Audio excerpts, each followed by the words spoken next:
এখতিয়ারকে অগ্রাহ্য করে কেন্দ্রীয় সরকারের বিভিন্ন এজেন্সি সিবিআই সহ তারা বিভিন্ন কার্যকলাপ করছে। রাজ্য সরকারের পক্ষ থেকে একটি স্যুট ফাইল করা হয়েছে। কেন্দ্রীয় সরকারের এই ধরনের পদক্ষেপের বিরুদ্ধে যেটা বলা হয়েছিল যে 2018 সালে সিবিআইকে যে একটি আসার জন্য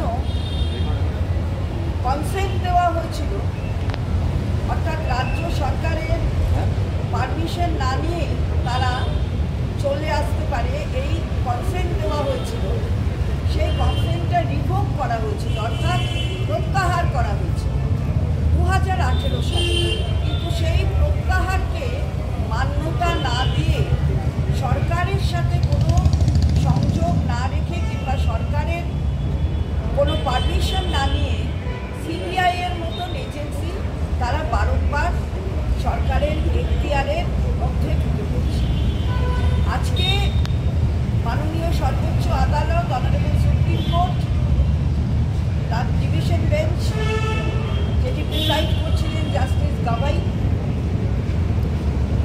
তিনি এবং তার সাথে আরেকজন মাননীয় বিচারপতি, তারা বলেছেন যে এই স্যুটটা, যেটা কেন্দ্রীয় সরকার বলেছিল এটা মেনটেনেবল নয়, অর্থাৎ এই স্যুটটাকে গ্রাহ্য করা উচিত নয়, তারা বলেছেন, অর্থাৎ মাননীয় বিচারপতিরা বলেছেন যে এই প্রিলিমিনারি অবজেকশন, প্রাথমিক যে অবজেকশন প্রতিবাদ করা হয়েছে অথবা প্রতিরোধ করবার চেষ্টা হচ্ছে, সেটা মেনটেনেবল নয়, অর্থাৎ সেটা হবে না, অর্থাৎ স্যুট ইজ মেনটেনেবল, কিন্তু যে প্রিলিমিনারি অবজেকশন তোলা হয়েছে সেটা গ্রাহ্য করা হবে না, অর্থাৎ স্যুটটার শুনানি হবে। কেন বলেছেন?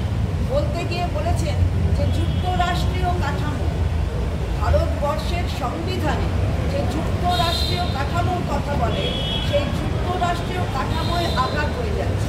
কারণ এটা সরকারের পক্ষ থেকে, রাজ্য সরকারের পক্ষ থেকে বলা হয়েছে যে সংবিধানের যে কতগুলি নির্দেশ দেওয়া সংবিধানে, তাকে এই ধরনের এজেন্সি যদি ঢুকে পড়ে, এখতিয়ারভুক্তভাবে রাজ্য সরকারগুলির এখতিয়ারকে সম্পূর্ণভাবে অগ্রাহ্য করে, তাহলে সেটা ওভাররিচিং দ্য কনস্টিটিউশনকে অগ্রাহ্য করা হবে।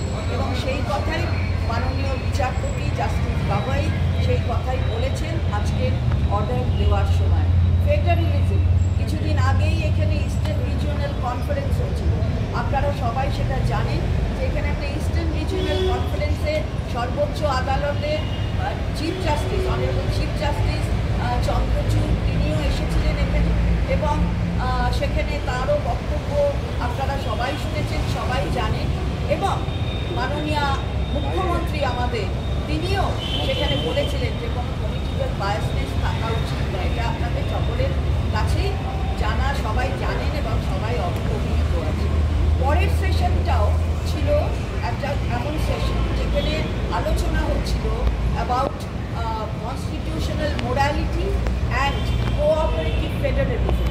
সেখানে ডিসাইড করছিলেন জাস্টিস গাভাই, সেখানে জাস্টিস দীপঙ্কর দত্ত ছিলেন, সেখানে মাননীয় অ্যাটর্নি জেনারেল ভারতবর্ষে তিনিও ছিলেন, মাননীয় মুখ্যমন্ত্রী সেখানে দর্শক আসনে ছিলেন, আমরাও দর্শক আসনে ছিলাম, এবং মাননীয় মুখ্যমন্ত্রী তার নির্দেশানুসারে আমরা এই প্রসঙ্গও তুলেছিলাম। আমি বলেছিলাম যে ফেডারেলিজমটা নষ্ট হচ্ছে, যেমন 3টে আইন বদলের ক্ষেত্রে হয়েছে, এবং কীভাবে সেটা প্রয়োগ করা হবে তার ট্রেনিং হয়, এ বিষয় নিয়েও আমরা প্রশ্ন রেখেছিলাম ওই সেশনে। সুতরাং আজকে দাঁড়িয়ে দেখা যাচ্ছে যে জাস্টিস গগৈ তিনি কিন্তু এই ফেডারেলিজম, যুক্তরাষ্ট্রীয় কাঠামো, সংবিধান, যেটা সবচেয়ে বেশি, সংবিধানের সবচেয়ে সুন্দর জায়গা ভারতবর্ষের হলো এটা বহু দলীয় তন্ত্র, যেহেতু আমরা তাতে বিশ্বাস করি, আমরা একদলীয় তন্ত্রে বিশ্বাস করি না, তাই এই যুক্তরাষ্ট্রীয় কাঠামো অত্যন্ত গুরুত্ব রাখে আমাদের ভারতবর্ষ।